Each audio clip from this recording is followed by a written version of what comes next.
Oh my goodness. Are we live yet? It looks like we're live. Tell me you can hear me. Somebody in the chat, that would be helpful. I am super excited to be here doing another show. So I'm just going to give it a moment to say hello to some folks. We've got a lot of people posting in the chat. And so I'm just going to kind of run through a few of these. So I love this. This is always so much fun. So what I'm going to do, so we got Quebec in the house. Wow, good job. It looks like Julie made a comment about the handout. Yes, and I'll mention it again here in a few minutes as people start to come in. There is a free handout. It is in the description box in the video. And so, yeah, check it out. So, good morning, El Paso, Texas. I see you there. And June, an Academy member, longtime supporter of the channel. Thank you so much. I love it. This is just too much fun. So what we're going to do is we're just going to give it a second here to get some people in and saying hello. And we've got a lot of people from all around the world, which is always fun. You know, it's funny when we start our conversations on the Academy, a lot of times it is so much fun to sit there and talk about what the weather is. It seems like we always talk about the weather and what's going on around the world. So, yeah, so it looks like Joe actually had made this comment yesterday as I was setting up for the show. So, yeah, it's always fun. So, welcome everybody. I'm going to just get a couple things set up here. Oh my gosh, we got more people coming in right now. And we've got North Carolina in the house. Another Canadian here. Welcome, welcome. Yeah, Southwest Florida, it looks like, is in here. So beautiful. Oh my goodness, we have somebody from London here. You know, and here's another question for you. You can stick in the chat. I know that it's 11 a.m. here on the East Coast of the U.S. I kind of skip around at different time periods for these live shows because I never know what people are going to want to, you know, what time works for everybody. So I was chatting with Matt earlier in the chat, and he was saying it was like 7 o'clock, so it's like 8 o'clock there now, I guess, on the west coast of the U.S.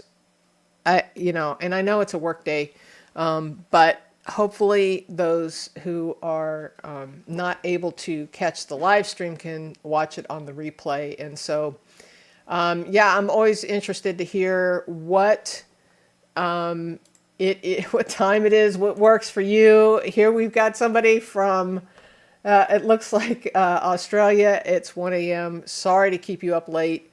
All right, let's get this party started, shall we?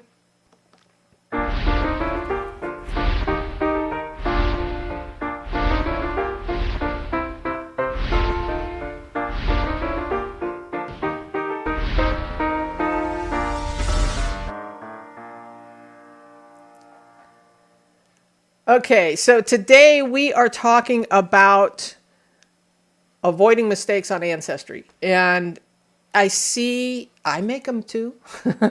I see a lot of people make a lot of common mistakes on Ancestry. So that's what we're going to talk about today. And, you know, in case this is your first time here, my name is Connie Knox. And I am a lifelong genealogist here to help you go further, faster, and factually with your family history research. Now, I have 5, all right, maybe a little more, mistakes that are common that we're going to talk about today. And for those who are, who didn't see my comment in the chat window, there is a free handout. It is in the description box below on the video. And I'm just checking to make sure we still have audio and everything. Oh my goodness, we got so many people from around the world. It is so much fun to see people here. It looks like I may have put that one up already, but all right, so we're going to talk about that. So if you want to get the handout, check out that link. It's free today, and you can follow along or not, or download it later. There's a lot of information in the handout that I probably won't get to all of it today on the live stream. We'll see. We'll see how it goes. And so, all right. So how many of you, I'm just curious, have an Ancestry account? I'm assuming that you probably all have an Ancestry account. So just, throw a yes in the chat window if you do. I'm assuming that because you're watching this, you probably do have an Ancestry account, because this is what we're talking about today, is the Ancestry platform. But if you don't have an Ancestry account, it is easy to get one. You can even get a free guest account. We're not really going to get into that today, but it's not that hard to do. Or you could create an account at FamilySearch. That's free as well. I see a lot of yeses in there coming in. Oh, greetings from Germany. Hello, Germany. Wow, we got a lot of folks in here. All right, so another Connie. Hello. So yeah, we got a lot of folks that have Ancestry accounts. So my question for you is, do you have mistakes in your Ancestry tree, your family tree? And so, I put a Y. Do something different. Put a Y in there if you think you have mistakes in your tree and you would like to figure out how to fix some of them, because we're going to talk about those today. And yeah, so we're going to get into it. One thing I would like to do, though, if you could hold your questions to the end, because it's really hard for me to pay attention to the chat window. And oh my goodness, I am seeing so many. Yes, we have mistakes in our tree. Certainly do. Don't we all, right? My point being is, yes, we all have mistakes in our tree. So hold your questions to the end if you could, because again, it's kind of hard for me to go through them during the presentation. All right, so let's talk about mistake number 1. And that is the select all trees when importing from member trees. And I'm going to show you an example of that here right now. So what I'm going to do, let me pop this up and show you. In fact, let me pull this up full so you can actually see it better. All right, so here we are on an ancestor. I don't even know this guy. I mean, it's somebody I was in my tree that probably imported a long time ago. And so we're going to go over to the, it helps if I'm looking at the right screen. We're going to go over to the hints. And here we have the ancestor member trees, okay? And if we click on review, we see that there are other members who have the same guy in their tree. And Ancestry is populating, this one only has 2 different trees, but Ancestry is populating these based on some of the information that I have in my tree and what they have in their trees, and it's kind of lining them up and saying, I'm pretty sure that these are the same things. Well, the mistake that I see a lot of people make is they come up here, they're in a hurry. They want to hurry up and figure out where their ancestry is coming from, so they hit this select all button. And this is what I'm saying, no, don't do this. And so then when we go to, see, let me just back up. When we have it highlighted and it shows different, this is my tree over here, in case you're new to this, and this is the other member trees. And these are showing us the differences, which is really good if I don't have a lot of people in my tree. So if we go and select, review those selected, now we've selected all of the trees, and here we've got 2, but it's showing all of who they have in their tree, and it's trying to line up my tree with their tree. Well, again, if I were to select everything here, which they don't have a select all button, but if I were to sit here and go click, click, click, click, so you can see there's a John and a Martha. I don't have these people in my tree. And it might be fun to hurry up and import that stuff. But the problem is, look, here's a James and a James.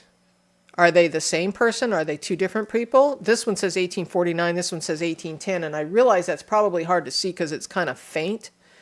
But it could be that all of this is wrong.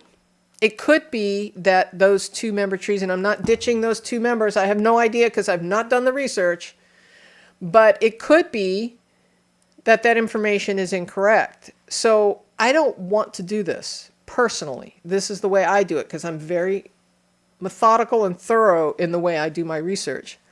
So what I would do instead is I would drill in, instead of clicking select all trees, I would drill in to this guy's tree, and I'm really looking at, see there's, I don't know if you can see that, but it says 4 sources and records 3. And down here, this one says sources 3, records 2.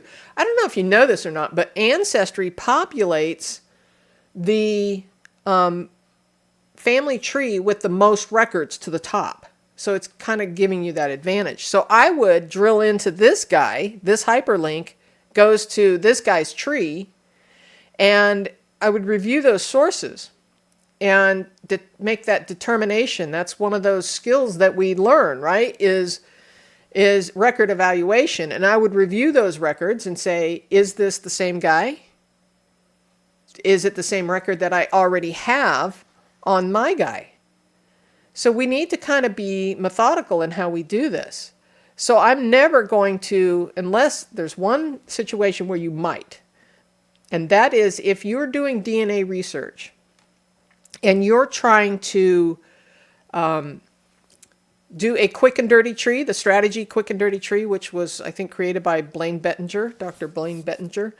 The quick and dirty tree strategy is where you build out the trees really quickly so that you can get the descendancy research and then match up all of the DNA cousin matches to those trees, because you got to have a full tree downward in order to connect those DNA matches to your tree.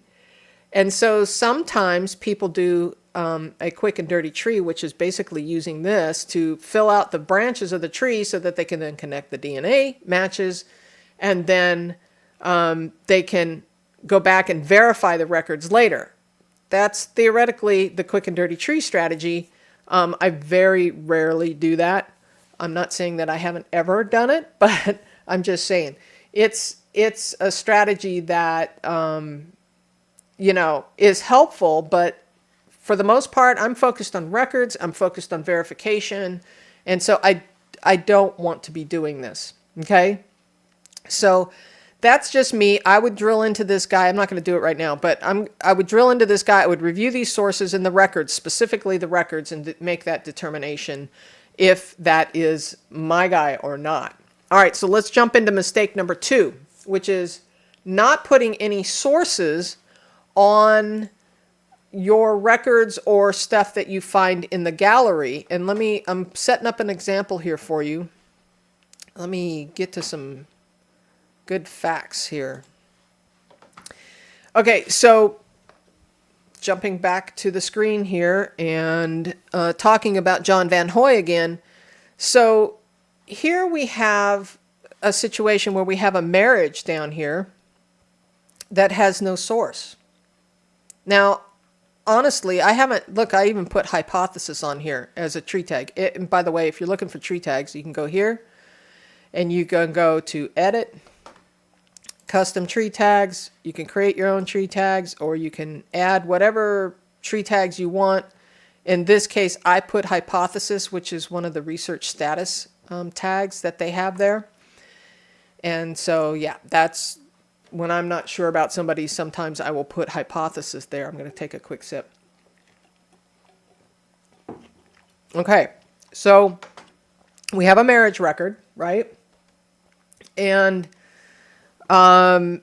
it doesn't draw to anything, but we have a couple marriage bonds here. Well, okay, so how do we fix this? Because we need to have a source here. And before I fix this, let me show you one other thing. Let's see if there's anything in the gallery. Is there anything in the gallery? Nothing in the gallery. All right, so sometimes in the gallery, you'll have images, but there's no source. So at least put some sort of data in there as to where that image came from. And a lot of times you'll see people say that they imported it from another tree or whatever, but that's fine. Just put something there. Okay, so we're going to edit this marriage fact right here.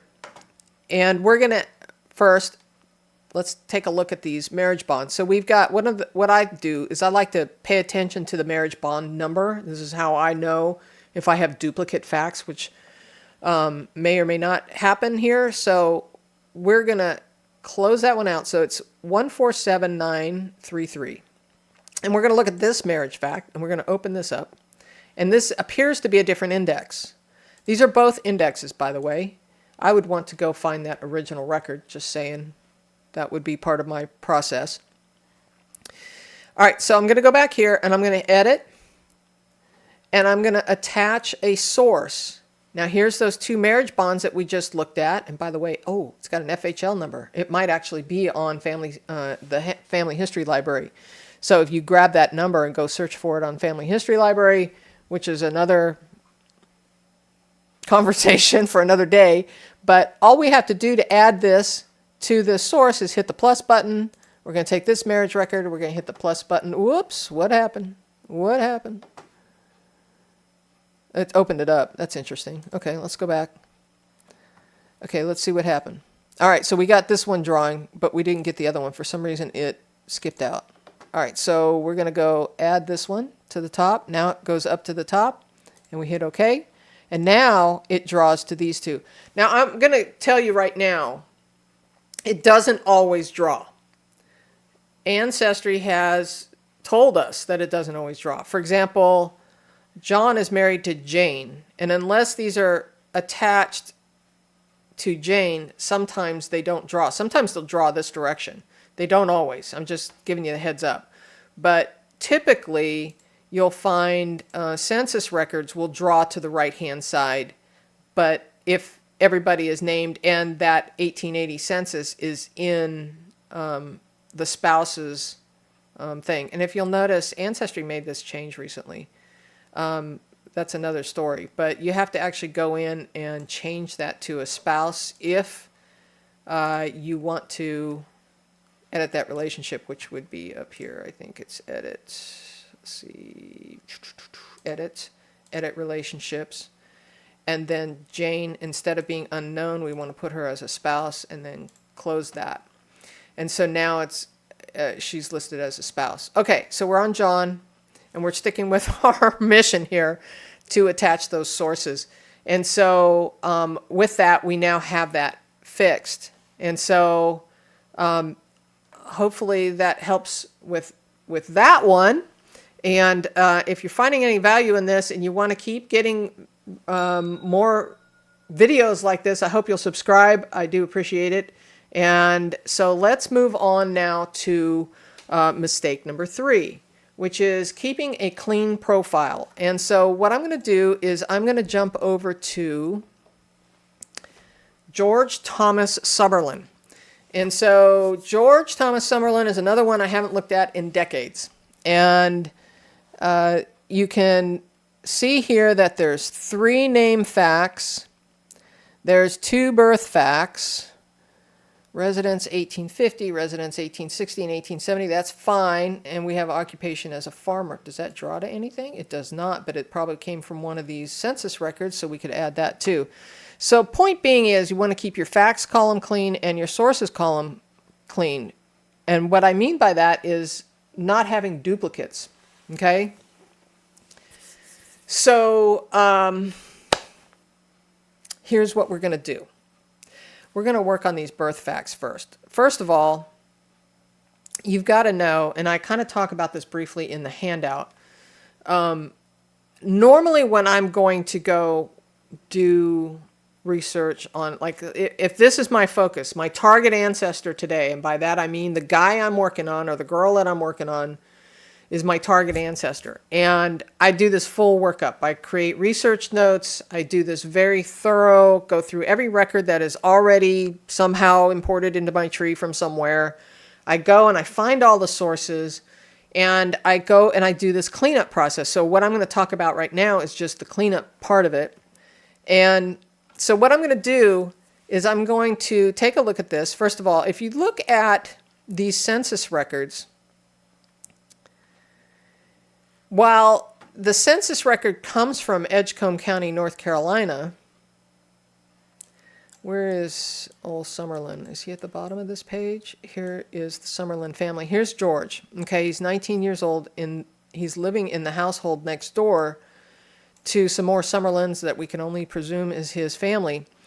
So point being is that it just says the birthplace, ditto, ditto, ditto, and it probably says North Carolina at the top of the page. It does, NC. Okay. So long story short is I have this Johnsonville, Harnett County, North Carolina, and he was born about 1832. I got that from somewhere.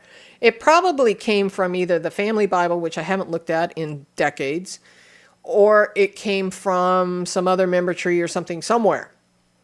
Right now, I'm going to leave it there because it's a hint, but all of these census records do not tell me where he was born other than the state of North Carolina. So to me, it's a hint, but I'm still going to clean this up because we need to, just to kind of make this as an example. So if you'll notice here, this birth goes to the 1850, 1870, and a death record. And if we drill into that death records, it's actually his son, where his son is naming, this is William over here, his son is naming his father in this record. So I get this question a lot. I do attach any record that names an ancestor to the profile. Some people say, well, if it's a death record for William, why would I put it in George Thomas Summerlin's profile? Well, it names him. First of all, it ties the two people together. Plus, if we go and we look at this record, it also ties Gatsy, his wife, with him tied to, it's George W. Summerlin death record. So here's George W. I had it wrong. So long story short, I do attach these records, and that's one of the questions that I get often. So here's what I'm going to do. This record ties to the 1860. After reviewing these records, I know that they're pretty much all the same. They're approximately 1832 as a birth. And I'm going to leave the Johnsonville, Harnett County, North Carolina as a place because as I go through my research process, I'll figure it out. I'll figure that out. So what I'm going to do is I'm going to decide that I want to keep this one and I'm going to get rid of this one. But before I do, I want to make sure that the keeper, as I call it, the one that I'm keeping is attached to the 1860 census. So I'm going to go into Edit. I'm going to say Attach a Source. And you can see the three that are already attached. I'm going to attach the 1860. Bada boom. Done. Now it draws to all four. Okay? So these are the four that are giving us evidence that he was born in North Carolina. Now I can get rid of this one by going to Edit and Delete. Say bye-bye. And it's gone. Okay, so now it's updated. So now I've got another situation up here where I've got multiple names. So I know from the Family Bible that this is George Thomas Summerlin. So do I really need to keep these other alternate names? Personally, I say no. That's a personal choice. But that is, I don't have a need for this. If you go and you look at the marriage record or the marriage index here, it's just going to say George Summerlin. Okay? But I don't need this. Now, if you notice the alternate name, and here's another question I get a lot. How do I add an alternate name? You go to Add, and you just type name or N, and it pops into the name fact. And you can type whatever you want. I'm not going to do this because I don't need to, because I'm actually getting rid of stuff. But that's how you add an alternate name. Now, you want to use, by the way, alternate names. This is not in the handout. But you want to use alternate names instead of, so if you go to Add and you say, you scroll down to, where is it? Also known as, don't use this one.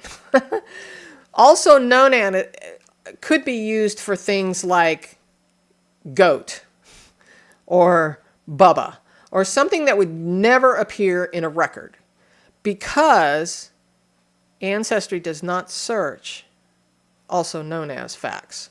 I'm just saying, that's what they have told me. So what we want to do is we want to get rid of these. Now, if you'll notice, George Summerlin with 1 M, George Summerlin with 2 M's. I have more confirmation from the family that this is correct. So I am going to, first of all, I'm going to add that 1860. I'm going to hit edit. I'm going to add the source. I'm going to add, where did it go? 1860. Hit the plus button. It rises to the top. And now it is attached to the 1860. I do not need this one, so I'm going to hit edit. I'm going to say bye-bye. And now I'm going to get rid of this one. I should add that marriage. See, that marriage doesn't attach to this. In fact, I should add both of those. So let's do that. So we're going to add source. We're going to say marriage index because we know his name is in actually all of these records. And now I'm going to close that out. Hopefully everything is still going great on the live stream. It looks like it is. And so now I'm going to get rid of this extra name fact. I don't need it. Bye-bye. Now, this is my personal choice.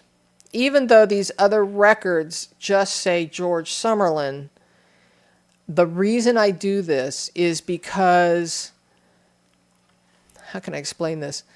I know that it's the same guy based on other data within those records. For example, his wife Gatsy. So I know that it's him.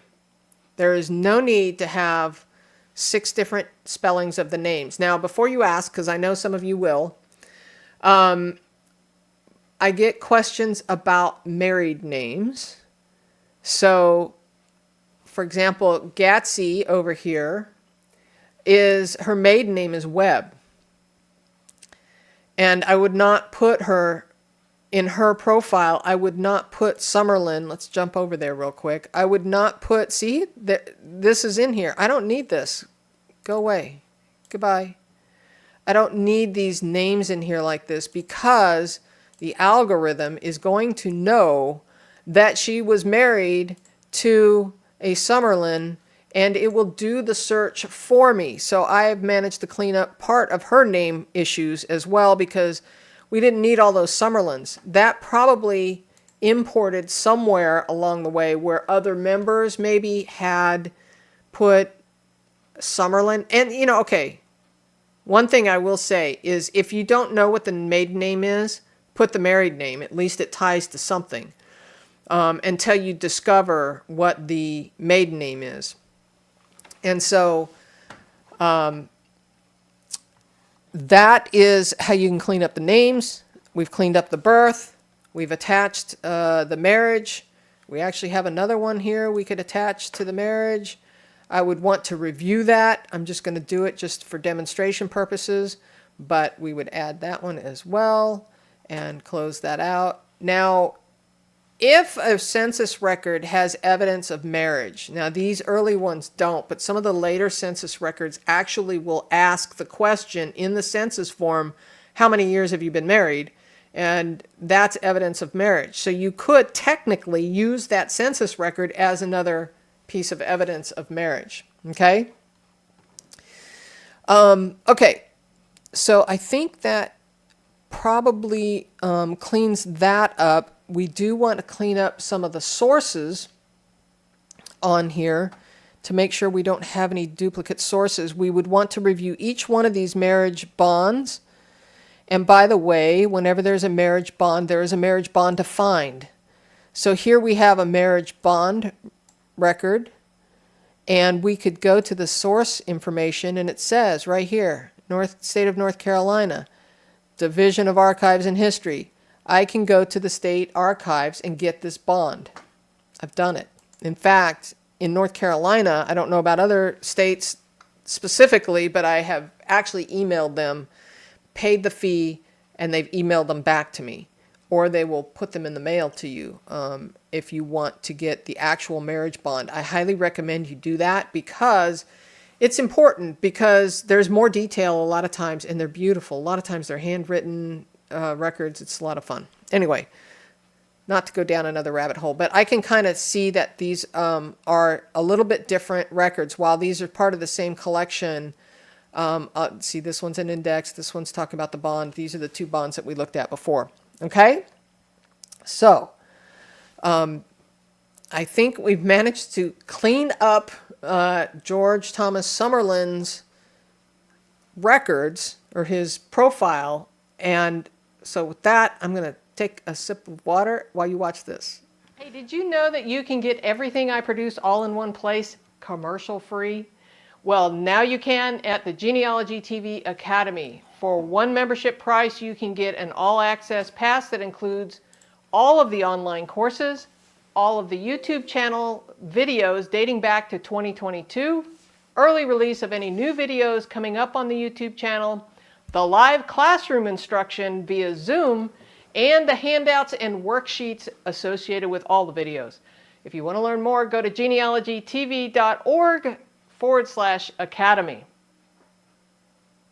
Okay, so now we're going to talk about mistake number 4, and that is through lines. We're going to talk about through lines, and really not understanding how it works is something that I think needs some further explanation, especially if you are new to genealogy and or DNA research. So here I have a screenshot for privacy reasons, really. So what this is, well, now you can't see here. We'll go here. So through lines is really just an idea. It is a suggestion. I like to call it a hint. And the reason why I say that is because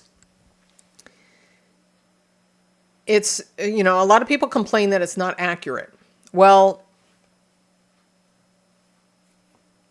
I get it. I understand why people think it's not accurate. Here is my great-grandfather, and he is right here at the top of the screen, and it shows that he has a son, John, Francis, and Glenn. Okay, so we got 3 sons here. There are 2 generations here, and then we have lady with a dog, okay? And then we have DH over here. These are cousin matches to me. I'm down here, okay? And there's a bunch of other DNA matches in here, but it's irrelevant for what we're talking about right now. So I have recreated this little screenshot for ease of example. So here we have my great-grandfather, lady with a dog, cousin match, DH. These 2 are cousin matches to me. What you don't understand about this, or I should say a lot of people don't understand about this is only showing cousin matches. This is only showing children of Henry Gustav Henley. It's only showing the children that have DNA descendants attached to a tree, if that makes any sense. Because the reality is that Henry Gustav Henley had 6 more children. And there are no DNA matches in a public tree for the rest of these children that descend from these other children. So all these pink children that are listed here, there are no DNA matches below them. There is one exception to this, and that is that we have a private tree here with a DNA match. Now, I happen to know this person, so I know where she fits in my tree, and I could connect her to my tree if I wanted to. So, point being is, know that through lines is not perfect, and it's not your tree. It's a suggestion and a hint. So if I wanted to connect this person, which I'm not personally not going to do because I'm going to respect her privacy, and I don't know exactly how Ancestry displays that information publicly. But if I wanted to, I could go and I could connect the tree with this connect button because I know who she is, I know who she descends from, and I could connect her. But long story short is, when you are looking at the DNA through lines, just know that it's not the complete story. There are other children there. And it could be there were DNA tourists out there. What is a DNA tourist? A DNA tourist is somebody who has taken a DNA test. Often we find that it is somebody that maybe took a DNA test as a gift. They got a gift from their daughter or something, and they took a DNA test, but they have never looked at the whole tree. They've never connected themselves to the tree. It's just a DNA match with no tree. You'll see them in your match list with no trees. We call those DNA tourists because they're curious about where their ethnicity estimates are coming from, and they go away and they never come back. So there could be, out of all of these children, right? Whoops, let me go back. Oh, there we go. It could be out of all these children, there's a lot of people who have taken DNA tests, but they haven't connected to a tree. So Throughline doesn't know what to do with them. They could kind of suggest it, but they're not going to suggest it alone. The only place they're going to suggest it is in the DNA match list. And so they're not going to put it in Throughline because there's no commonality in trees. So Throughline is built on the back of member trees plus logical DNA matching. So if the member trees and the DNA match is logical, then it's going to put that person in there. Now you'll see these little symbols here because I have actually connected these people to their tree because I know where they are and they are good with it. So that's that. I hope that was helpful. If so, we could always use a big thumbs up. I always appreciate it. So now we're going to talk about, let's see, where are we on time? Oh, we're good. All right, so we're going to talk about mistake number 5. And that is feeling like you need to have everything perfect before you can make your tree public. And so if you're one of those people who think that I got to have all my mistakes cleaned up, I can promise you, you don't need to. We all understand that there are mistakes in trees. That's why we verify the records for ourselves. This is why we go through the process of this thorough research. I call it my workup, from top to bottom, from birth to death, actually death to birth. I work backwards. And I look for all the records. I do all these research notes. I do all this fun stuff. But the reality is, you don't have to have your tree perfect in order to make it public. There's a couple points I have here. One is, heaven forbid you get run over by a bus tomorrow.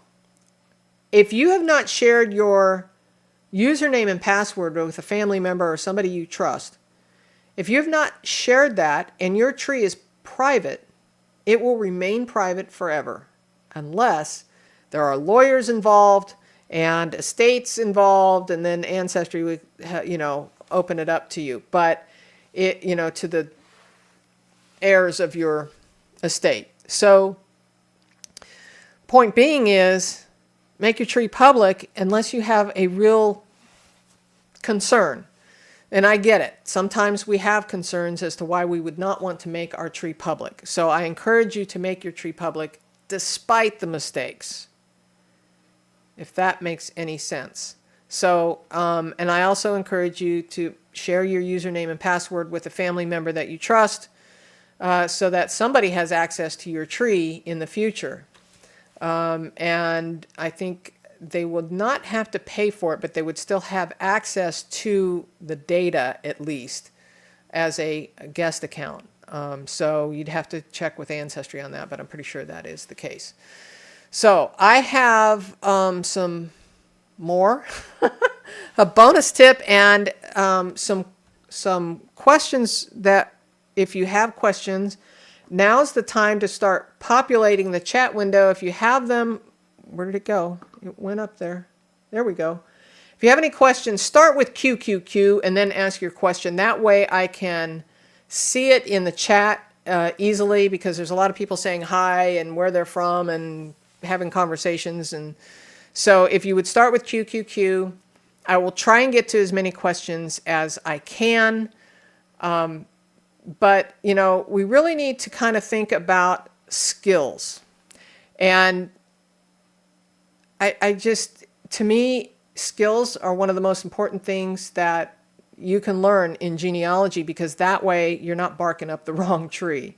Now, if you're interested in learning more about how to do some of these research skills that I talk about a lot on the YouTube channel, let me tell you this funny story.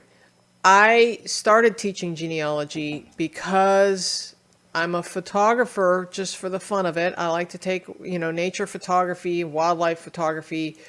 I take pictures of animals and such. And so it was interesting because I belonged to a camera club. And every time I went to the camera club, it seemed like the conversation switched from talking about cameras and photography to genealogy. And I found myself answering the same questions over and over again.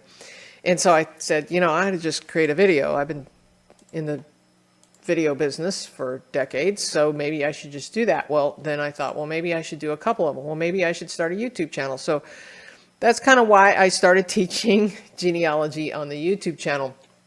And then what happened was, as I was doing this, I started realizing that no one was really teaching the research skills for genealogy that I thought should be taught. And so I found it interesting that a lot of people will talk about how to find your German ancestry or how to, you know, do these different things, which I teach as well, but they weren't teaching skills. And so that's why I created the Genealogy TV Academy. It's all about skills. Now, if you want to learn about your German research, that's not going to happen in the Academy, because this is focused on how to research. These are skills you can use time and time again. So these are skills like how to get organized, record research, evidence evaluation. Let me just stop here. Let me back up. Organization is big for a lot of people. There's like pieces of paper everywhere, file folders everywhere, boxes of stuff they've inherited from the family. What do they do with all of this? And so that is one of the things that I talk about in a lot of the conversations and lessons that on the Academy. And then record research is something we talk about every time we get together. And then evidence evaluation. So what that is really kind of a deeper skill. So what that is when you are looking at a record, how to evaluate it for its merits. How accurate is it? Where did it come from? All of that kind of stuff, because it's important in our evaluation of the record as to how factual it is, how truthful it is, because records are not perfect. People take notes and they're not perfect, you know. So that is part of the evidence evaluation process. And then we have the correlation of evidence, where we're comparing all those records. And when we're comparing those records, we are also looking at that evidence evaluation of each one and saying, okay, which one of these birth dates is more likely to be the accurate one, or which one of these spelling of names, which that's a whole other conversation. But you get the idea. Correlation of evidence is a skill you need to learn. Documentation, of course, is really important, because we want to give this stuff to our kids, our grandkids, or, you know, future generations that will be using our research for decades to come. Unless you don't want to share it and you just want to keep it to yourself, that's fine too. But documentation is important, and we talk a lot about documentation. A lot. And it's great. It's fun, because this is where you learn how to break down brick walls. And then we have a lot of different research tools that we talk about, research strategies. You know, these are things like the fan club. If you're not familiar with the fan club, that's Friends, Associates, and Neighbors. Something that was coined by Elizabeth Shown Mills, who, you know, kind of developed that strategy. But there's a lot of different strategies out there that you can learn. Okay. So skills kind of, once you learn these skills, you can use it ancestor after ancestor. generation after generation, branch after branch. You can teach it to your friends. You know, it's just, these skills are the foundation from which you can do everything in genealogy. So it'll take you back as far as the paper trail will let you, okay? So we do this online. It's all virtual. You never have to leave your home. You can tune in and watch, and it's all available through your computer. There are two components to this. There's the self-guided courses, and there is the live classroom presentation. This is a monthly membership. And so how this works is the self-guided courses, there's a couple of them that are already pre-built in there, the Getting Started in Genealogy and the Smart Research. And that comes with all the lessons and videos and handouts and worksheets that are associated with those courses. And then there's the live presentation. These are monthly courses. We get together and we talk about these on the first Wednesday each month at 3 p.m. Eastern, typically. Yes, they are recorded. The only time this doesn't happen is if there's a holiday that gets in the way. Sometimes we will move it. But for the most part, that's when they happen. So if you're not able to attend, you can certainly watch the recorded sessions. So the value of this annually, just the Getting Started in Genealogy and the Smart Research, plus the live monthly Zoom classes, the value of that's about $3,100 a year. All right, so the live Q&A sessions, I call these office hours. These are where you can come and ask questions. Now, a lot of times we get questions submitted in advance, which I prefer because then I have a moment to kind of research and help you find the answers. And those are typically an hour each month. Sometimes these questions are so good, it sparks me to create a presentation in the live session, and I'll do a quick live presentation about the questions. And so those are very helpful. Those are the third Wednesday of each month at 3 p.m. Eastern. And so those are also recorded. They make like little mini presentations for each of the questions sometimes.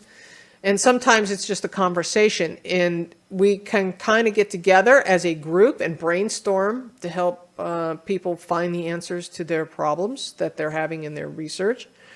And so it's a lot of fun. So we're getting together a couple times a month, you know, the first and third Wednesday of each month.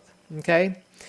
So those happen every month, 12 months out of the year. And so when we add that in, our annual value is now at $5,500 a year. So let's talk about the handouts and the worksheets, because the handouts and worksheets are all included in this. And that could be, you know, step-by-step instructions in a PDF document, or it could be an Excel spreadsheet. There are several of those up there as well, you know, where you can fill in the blanks and kind of organize your records and kind of get an idea of where things fall as far as comparing your ancestors through the different records. There is the private Facebook group. Now, this is called the Genealogy TV Insiders. This is exclusively for the Academy members, and this is a great place where you can come ask questions anytime. Maybe, you know, if you want to ask a question before the live Q&A and you just want to get some quick feedback on something, or you know, people sometimes they post photographs of a word that they can't read, you know, in a document. And then the whole group will jump in and say, you know, oh, I think it's this or that or whatever. And sometimes, I mean, it's very helpful. So the Insiders group, I think, is a huge benefit. We add all that in. The annual price now is at $6,700. So how much is it worth to you to learn good genealogy research skills, to have the confidence to know that your family history is accurate, that you can find those ancestors when you're looking for them, you can break down some of those brick walls and get organized. Oh my goodness, this is a big one for people. And learn how to find those records. It's such a pleasure when you find the record you're looking for. It's like happy dance, right? Those same research skills you can use over and over and over again, ancestor after ancestor. You know, this works over and over again. This is one of the cool parts about this whole academy, is these are the skills that you can use no matter where you are in the world and where you are in your genealogy journey. That way you can share it with your family and your future generations, okay? So tell me in the chat or in the comment sections what is working for you as far as what it is that you need to improve on, what you think you've got down, but what you could probably improve on. That is probably huge as far as just understanding what you need to work on. Okay? Collectively, $6,700 annual, and so here's the deal.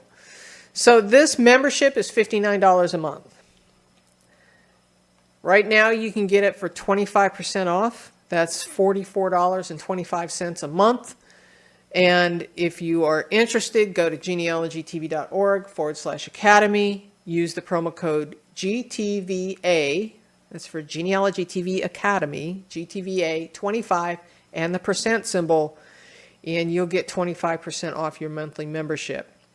So if you want to learn more, again, you can go to genealogytv.org/academy. If you want to learn more and see all the benefits listed out there on the website, you would click the blue button. If you just want to get started, hit the red button.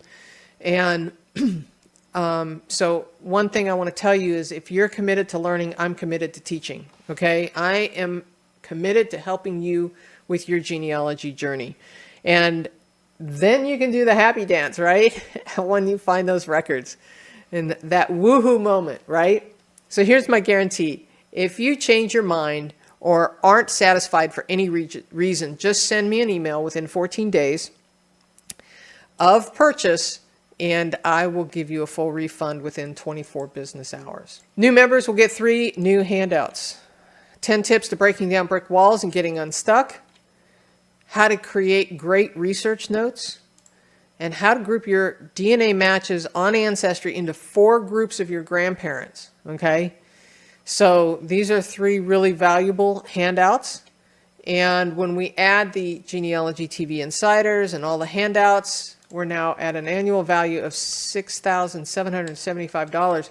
Now, again, the membership right now for you is 25% off. So that equates to about $44.25 a month.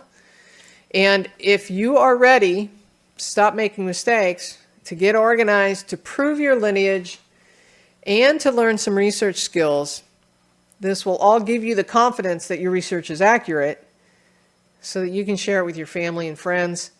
I encourage you to join the Genealogy TV Academy. Again, genealogytv.org/academy is where you go. There is unlimited use of the courses during your membership. There are new lessons every month, access to the live Zoom meetings, access to the live Q&A meetings, access to the recorded library. Now there's years worth of recorded library that you could start watching right now that's available on all of these skills that we've been talking about. All the handouts and worksheets, and the Genealogy TV Insiders Facebook group is also included. And now I have also added all of the YouTube videos from 2022 to present day, and will continue on into the future. And so those include the handouts that I have for the Patreon members and the channel memberships. Those are all included. This is an all-access pass that you're getting. Includes all the worksheets, and you can watch those videos commercial-free. You don't have to sit through the YouTube commercials. And so all of that's commercial-free if you're watching it on the platform. So again, this is a limited time offer. It is good through the weekend. You can get 25% off this weekend. That's $44.25. There is one more deal for you though. If you choose the annual option, you can get an extra 10% off, and then you can stack the promo code GTVA 25% on top of that and get that 25%. So that's huge savings. That equates to about $37.19 a month if you are paying it annually. So that's quite a deal, I think. So some quick questions that people ask: who's teaching the courses? Most of the time I do. Occasionally I'll have a guest. Will classes be recorded? Of course they will. And yeah, is this the same as the Genealogy TV channel membership on YouTube? And I'm also going to lump in with that the Patreon membership. No, it is not. Now, the videos from the YouTube channel are now included as part of the All Access Pass to the Academy, but it is not the same because the Academy has exclusive membership live sessions that are never going to be on the YouTube channel. And so I hope that answers that question. How long will this presentation be available? I'm not exactly sure, but once it comes off of the YouTube channel, it'll only be available at the Academy. If you have any questions, let me know. You can also, if you have any questions about the Academy, you can email me. As much as I would love to help you with your family history research, if you're not part of the Academy, I won't be able to, answer those questions right now. It's just overwhelming with the thousands of people that watch the YouTube channel to try and answer everybody's questions. So that is one of the benefits of being part of the Academy. Okay? I hope that helps. I hope to see you in the Academy. So the cool part about the Academy, we have one coming up next week. So the first Wednesday of the month is next week, and we're going to be talking about confirming ancestors. And the July session is going to be about correlating evidence and strategies around that. So there's several strategies you can use for correlating evidence, and a lot of strategies we can use that we'll be talking about next week about confirming ancestors. So I promised a bonus tip. So here is the bonus tip, and that is not reaching out to others. And by that I mean family members or other members on the Ancestry platform. And let me explain. So let me show you this little screen. So if you are on a member profile, an ancestors profile, we've got this Member Connect. You can also get to it from, I'm on the wrong screen again, Member Connect. Over here, you can drop down and hit it, or you can connect to it from here. By the way, if you don't have this little extra, I love this little extra menu. You can turn it on and off right here. Show research tools. You can turn it off, turn it on. I just find it helpful. And so when you click on Member Connect, I've already got it preloaded here. You get to a screen that looks like this. So what is this? What is Member Connect, you ask? Well, let me tell you. Member Connect is where you're not actually contacting the other Ancestry members. What you're doing is kind of connecting the dots, if you will. It's kind of like following their trees. And so here we have 3 tabs: recent activity, connections, which one I've already previously connected, and 8 suggested connections. And so what this is you have to do this from each ancestor's profile. And here we have 8. So if I go and I click on connect, I'm not actually contacting them. I'm just putting them in my follow bucket, my connection bucket, if you will. Now you can see up here, hopefully you can see that, there are 2 connections that I just added one. Because all of these people are researching the same guy. Okay? Doesn't mean they're right, but they might be descendants of this guy. Most likely they are. So they may have inherited the family Bible. So I'm going to connect to all of these, right? I'm just going to keep adding these connections. They don't know that I've connected to them. I might pop up in their queue as far as other member hints and other things. Now, when I come over here, so there's 3 that I have not connected with, but if I come over to connections, you can see that I have 5 connections here now, and you can see the records that they have associated. There's things that are showing that are different. I can compare to where their tree and so on. So, and there's some new information here. So Ancestry is pointing out all of these new possible records that I could be going to look for. And again, this is something I haven't worked on. So we could also click over to recent activity. We can come back here over and over again. There happens to be no new activity on this one. Point being is, though, that I can, kind of stay in touch. Now, the other thing that I could do is I could actually reach out to the owner of this family tree. I could click through to the family tree and then click through to the member who owns it and send them a message. I'm not going to get into the messaging center today because of privacy issues, but you get the idea that there is this whole community of people that are working on the same ancestors you are. So if you start getting into some of their records and you start going, oh, wait a minute, this guy's got a lot of records, you could go, hey, I wonder if this guy's got stuff he doesn't put online. Maybe he's done a ton of research. Maybe he's mapped out all of the land that ancestry had. And, he's got all of these maps and things. It's stuff that you couldn't put online very easily because he went into Deed Mapper or something and mapped it all out. Well, you can't put Deed Mapper on here. You might be able to export an image or something. But for the most part, yeah, I'm just saying. So I suggest that you reach out to family, like cousins and uncles and people that are still living while you can, and also connect with other members on Ancestry. And so, yeah, hopefully that was helpful. We are going to jump into the queue now. And just as a reminder, the handout is in the description if you're coming in late. So just FYI. So let me jump over to the queue now of the questions that have come in. And first of all, I just want to say thank you, Kim the Elder, who just joined the not the Academy, but the channel membership. I do appreciate it.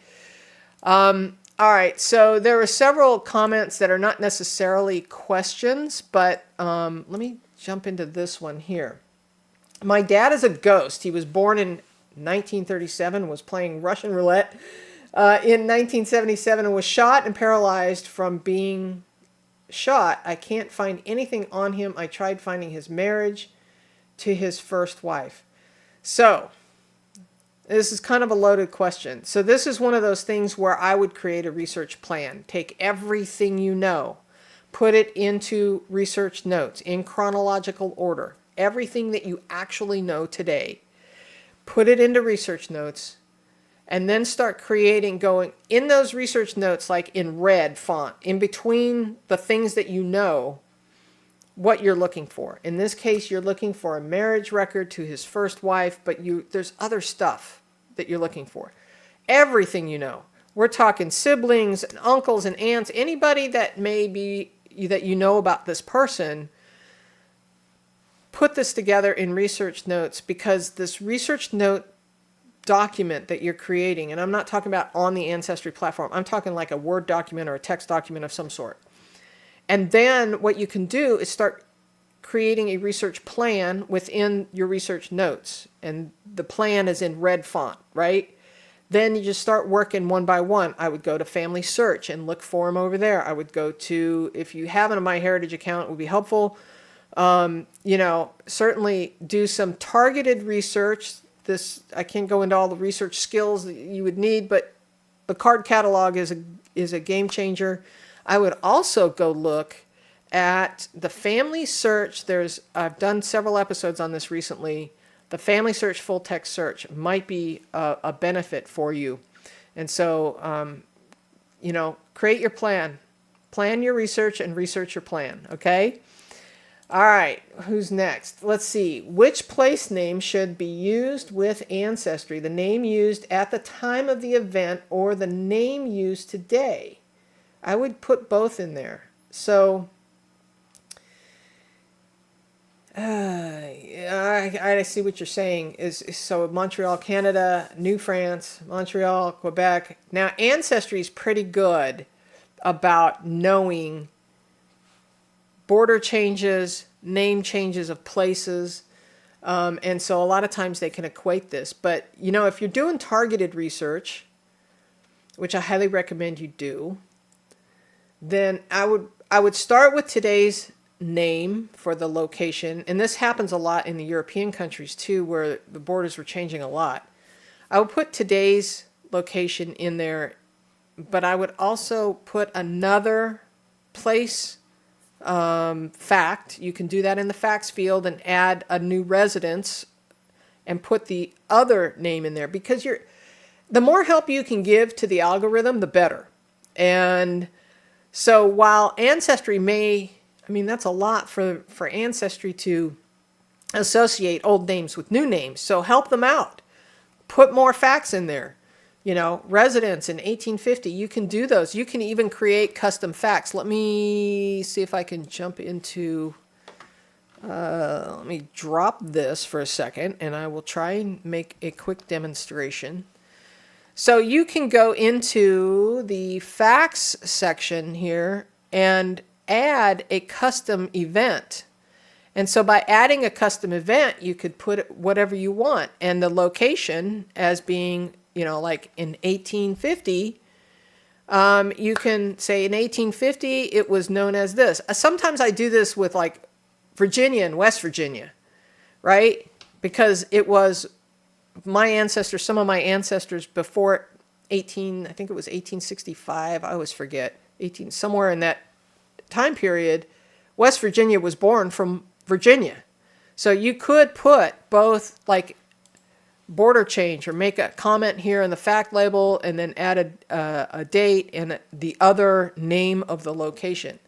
So that is certainly possible. I hope that helped answer that question. Let's see. Adding names, if you don't use also known as, do you add other names in name area, such as Joseph, Joe? Okay, first of all, you have Joe in brackets or parentheses. Don't ever use those. It messes up the algorithm. Use another name fact. Add another name. And then it would be an alternate name. So now, as far as Joseph and Joe go, Ancestry's algorithm knows that. But if it was something like, I don't know, something completely different from Joseph, and maybe he also went by Joe, and I don't know.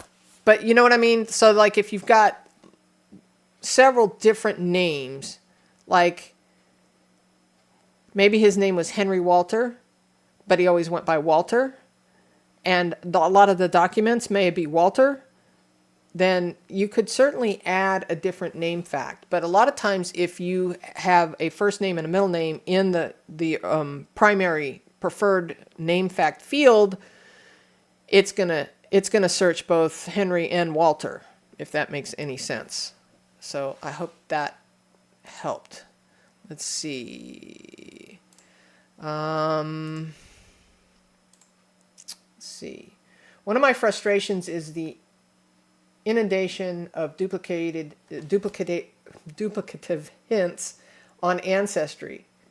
For example, even my own posted photos are showing up as hints. There is no one-click delete method, is there? No. As far as, and that is a common question, and I've actually talked to Ancestry about that multiple times. So what happens is, here's what I think happens. People download the photograph to their computer and then upload it again. And then it looks like an original photograph from that other member, even if you are the originator of that photograph. And so I have gone down multiple rabbit holes trying to find the originator of a photograph in the past in the gallery, because there's so many people that have downloaded. I also think that software, this is total suspicion on my part, but I think that Family Tree Maker and all these other different third-party software, when you sync, I think it downloads some of that information, and then you sync again and it uploads it and makes it look like you're the originator. I don't know that for a fact, but I suspect that that might be part of the problem. So, yeah, there's no one-click delete method. Sorry. Is there a trick to researching common names? For example, last name is Lee. Every Lee sibling in the area has a Robert, a John, and an Eli. So this is where evidence correlation comes in, the fan club strategy comes in. So you kind of, sometimes it helps to like outline all this stuff in like an Excel spreadsheet or a Google sheet, and go, okay, here's the 1850 census. And here's all the people by the name of Lee that have a Robert, a John, and Eli. Like say, you know that these are the siblings of your person. And you can go through and outline them all. Look at the ages. Look at the, you know, place of birth, everything. Does it all line up? If it all lines up with multiple people and multiple points, you probably have the same record. But if you have a family of Lee and there's other people mixed in there that doesn't make sense, then it's probably a different cluster, a different family unit. And so, you know, time and place, right, and names are helpful. Do that top to bottom research. Find every record you can. And hopefully you'll be able to tease out which is which. Let's see. Who else is in here? Barbara says, I totally appreciate cleaning up alternates, but wondering, does it make sense to have alternate names with varied spellings so that searches and hints will catch the alternates? Yes. In my case, when I was showing the Summerlin situation, there was just 2 M's. To me, that is not that big of a deal. But if you have kind of a radically different spelling, then I would certainly put a second name fact, not an also known as fact, but a second name fact to help the algorithm search for those other spellings. You know, I've seen a lot of times nicknames. You have Gatsy, and then maybe it's, you know, Gacy or Gay. I've seen it Gasie, and then I've seen Gatsy. And sometimes it's just the index or the indexer who didn't understand what they were reading when they wrote it. And so, yeah, the more you can do to help out the algorithm, I think the better. Let me see another question. So, should you upload media for living persons on Ancestry? If so, what about identity theft? Although if you do the legwork, you can find the information. I would ask that person, plain and simple. I would ask before uploading. Let's see. I was just wondering, how can you find your family when the last name of the grandfather has a different spelling of the last name? This is where good card catalog research comes in, and also searching on FamilySearch. So, you know, if you got different spellings, kind of like we talked about before, you know, it's the more you can help the algorithm, the better. So put those different spellings into the name facts so that, you know, you can help tease out hints. But remember, hints are not everything. This is why we learn how to do the card catalog research, because if you are doing, if you're expecting the hints to be everything, they're not, I promise you. You know, Ancestry used to tell us that hints, they only delivered 10% of the actual records that are available to the hint feature. Now they won't commit to that anymore because they're uploading so many records so fast, and the new handwriting recognition is finding stuff so fast that they can't really commit to that. I estimate that it's about 25 to 30% of the records that are available are delivered in hints. That means that there's what, 70-75% of the records still out there to find. And by the way, Ancestry doesn't have everything. FamilySearch has a ton of birth, marriage, and death records that Ancestry does not have, especially marriage records. They're big into marriage records. So make sure you are looking in both places. If you're not on FamilySearch, you should be, because FamilySearch is free, first of all, and they're never going to spam you. There's no reason not to be on FamilySearch, so you should be on FamilySearch as well. And, you know, boy, there's so many questions I would love to get to, but we are now at almost 12:15, so we've been on this for an hour and 15 minutes. And so what I encourage you to do is make sure you get the handout. It is free. That is in the description box below. And so what we're going to do is say goodbye. I do appreciate it. If you want to join the Academy, you certainly can. Don't forget the promo code GTVA25 and the percent symbol.